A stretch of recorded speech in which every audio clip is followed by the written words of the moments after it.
वक्त हो या शख्स कोई गुजरने के बाद वापस नहीं आते, तो आज मैं वक्त रहते कुछ कहना चाहता हूं कि जो अनसुनी रह गई न जाने कितनी चीखें थी।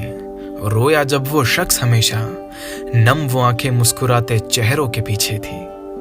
शायद गम इतना था कि हटा नहीं पाया, मदमस्त अकेला रह गया, ना खुशियां किसी को बांट और यूं हालात किसी को बता नहीं पाया। पर क्या गलती सारी उसकी थी या कुछ कसूरवार हम और तुम भी थे?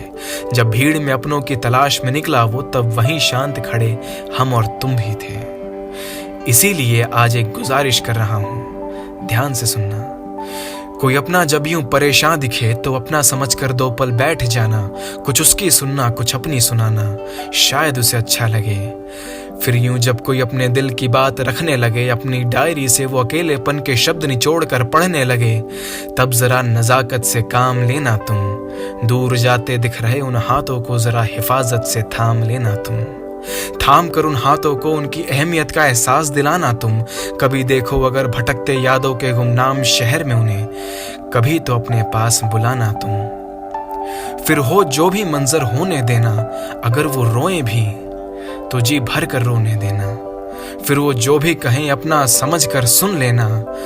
कुछ उसके सपने टूटे होंगे, कोई अपना उसका खोया होगा, कुछ टुकड़े उसके बिखरे होंगे। वो मासूम जाने कितनी रातों से ना सोया होगा। फिर एक एहसास दिलाना उसे कि कोई है जो उसे समझता है, प्यार करता है, कि कोई है जो उसकी फिक्र करता है, उसके घर लौटने का इंतजार करता है। और जब वो कहे कुछ तो सुनने की कोशिश जरूर करना, कि चल कर आगे तुम्हें खुद से ना कभी जूझना पड़े, कुछ अधूरे ना रह जाएं वो सवाल खुद से ना कभी पूछना पड़े। और खुद को ये कभी कहने का मौका मत देना कि वो तो आया था मुझसे कुछ कहने, मगर मैंने ही कभी सुना नहीं।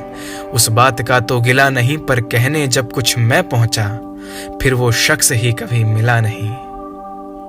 यूं तो हम बेजुबान जानवरों को भी समझ लेते हैं, तो ये तो फिर भी हम और आप में से हैं। शुक्रिया।